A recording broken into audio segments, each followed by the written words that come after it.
Well, this morning I want to read to you from the Gospel of Mark in the first chapter. And as soon as Jesus and his disciples left the synagogue, they entered the house of Simon and Andrew with James and John. Now Simon's mother-in-law was in bed with a fever, and they told Jesus about her at once.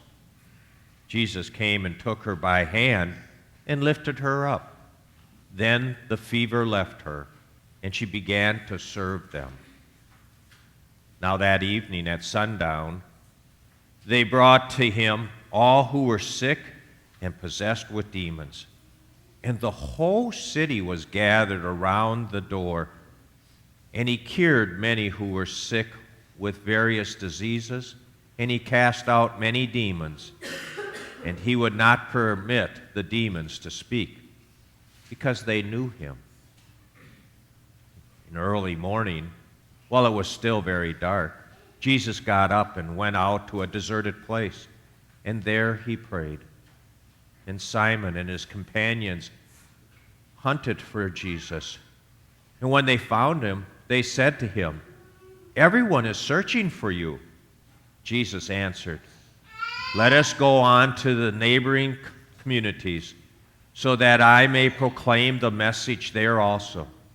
For that is what I have come to do." And Jesus went throughout Galilee, proclaiming the message in their synagogues and casting out demons. This is the gospel of the Lord. Praise to you, O Christ. Well, grace and peace be to you from our Lord and Savior Jesus Christ, the one who does make us well, the one who can cast out demons, the one who can free us to live in love and service for one another. I don't know about you, but it seems like lately I've been having a few more senior moments. You know those times when you walk into a room and you stand there and wonder, why am I here? What am I looking for? And you sit there and you can't believe it, that you could forget so quickly what you had been wanting to find just in one room to another. Well, I am convinced, at least I'm trying to convince myself, those aren't senior moments. At least I'd like to think that they are more just moments when I have so much distraction that, things that just kind of make me forget what I was about to do. Because I don't want to think that I'm really getting older. But I am. Oh, yes. Isn't it, I don't know if it's true about you, but I know it's about me. One person said something about, their times of forgetfulness. They said, you know what, as you get older, you have more to remember. And how true that is. I mean, I never thought about it. Is that you do, if you think that your mind is like a filing cabinet, all the stuff that we've put in there now, it can be pretty distracting. And I don't know. Life can be kind of distracting for us. There's so much going on. I can talk to parents with, children and trying to juggle schedules. My daughter tries to do that. Your demands are here, your demands are there, your demands are here. You got to get them there. I saw that in the week I was up at Sarah's. I just realized that I don't know how I could have been a parent and made it, but I did. We're so distracted with so much stuff now. Well, today we have an interesting story. A story about Jesus.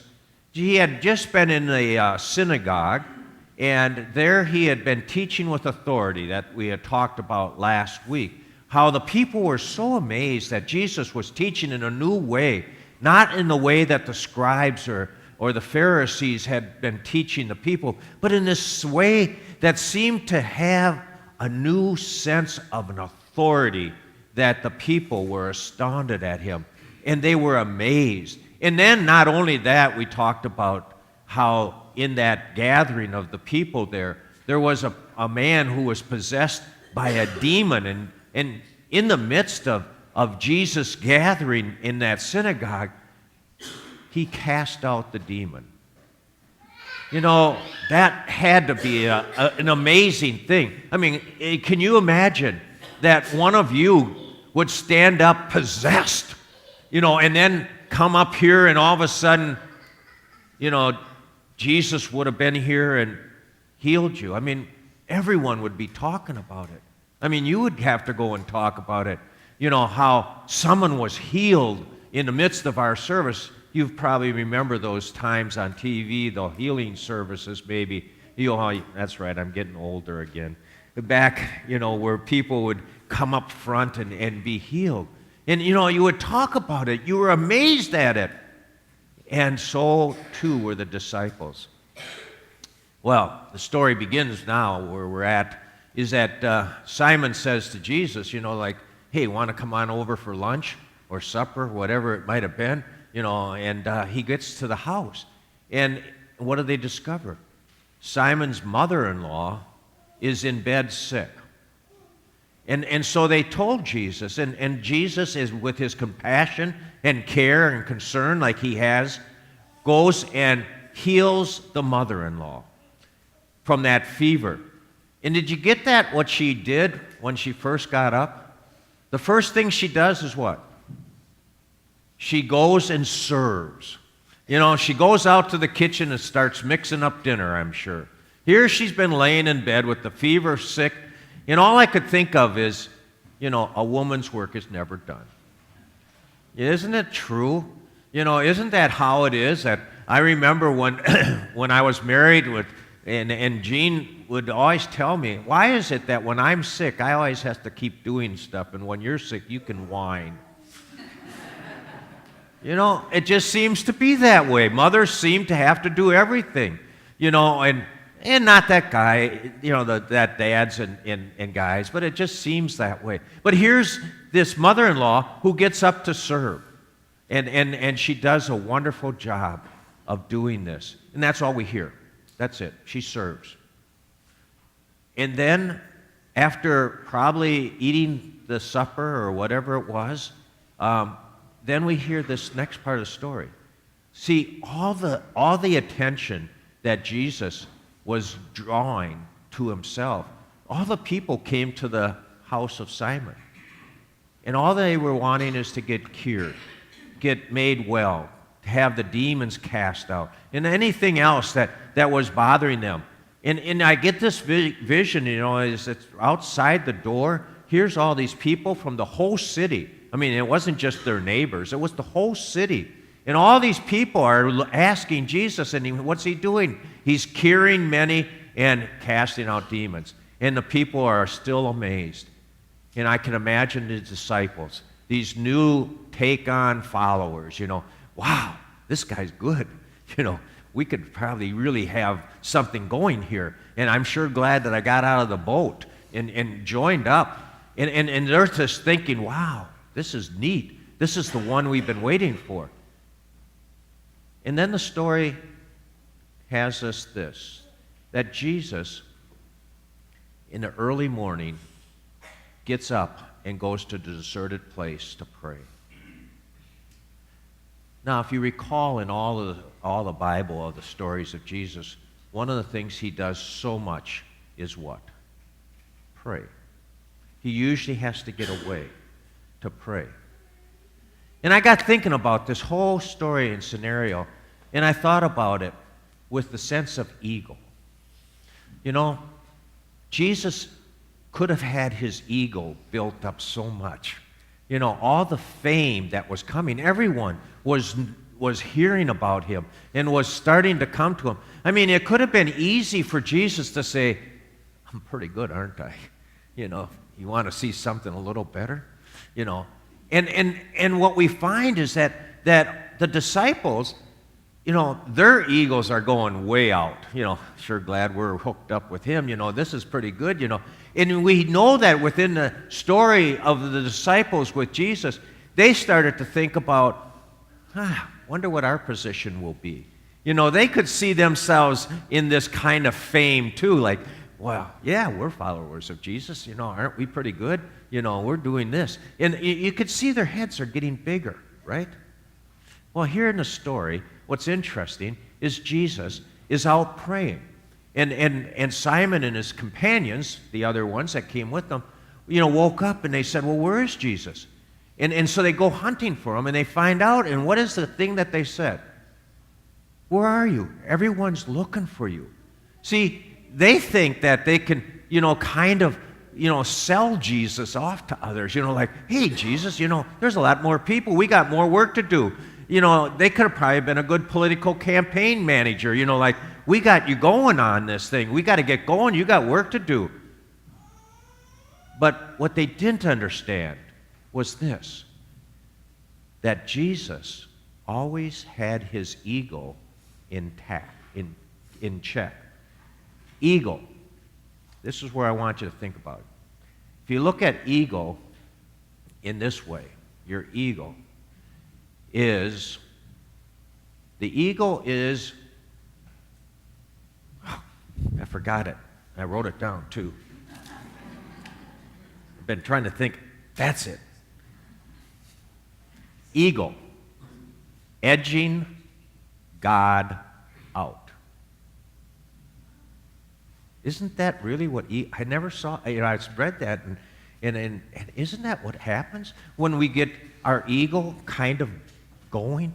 We think everything is good. We think we're pretty good. We're having some success. Life's okay. We think we know everything, and it's kind of edging God out. We kind of think we're good, It's interesting, in my mind, that Jesus, when he had done all this healing and all this fame was coming close to him, he went and he prayed. I'm wondering, how often, when life is going really good with you, when everything has happened in such a perfect way, when all the stuff that, maybe you won the big game, maybe you did this, and maybe you did that, or, you're financially successful and life is going good. Do you really take time to pray? Do you really take time to pray? Or do you think things are so good? When do you find yourself praying the most? What? When things aren't going well, right? Usually, I don't know, that's a lot of times my pattern. And if you look at my prayer life, it's always about that. It's not about, giving God thanks for all what God has done. We want to take a little credit, don't we? That's our ego, edging God out. But see, Jesus knew how to keep his ego clearly intact. Because when he prayed, ego meant exalting God only. In other words, he knew that he was not able to perform all that healing without the help of his Father in heaven. He knew that he needed to be renewed and re-strengthened so that he could do the good things. And so he always had to go and get away and get things in right perspective, because the world was such a distraction for him. Everyone wanted him. Everyone needed him. And it would have been so easy for him just to go on his way. But he taught us a real quick lesson in this story, that when we have the world distracting us, when everything is, kind of pulling us in different ways, whether it's success or not, what we really need to do is step aside and go into prayer. And especially that times when things are good, is to exalt God only. Not to let God be edged out by us or others. And so if we can take anything from this story, this is the thing I would hope that you could do. Let's keep our egos in check. Let's not edge God out. thinking that we're pretty good. You know, pastors could do that. Yeah, you all know that, right? You know, you think of all those TV evangelists, what usually happens to them? Their egos get so big and they fall so quick because God gets edged out. And that happens with us. When we start to think it's all about us, how good or how our life is, and it might not always be good, but when we edge God out and we take it to ourselves and think we can do it on our own, or we have been doing it on our own, edging God out, letting our ego get in the way, we got to get into prayer, and we got to get back to God, and we got to exalt God, and we got to get God back into our lives. So keep your ego in check. Exalt God only and serve the Lord.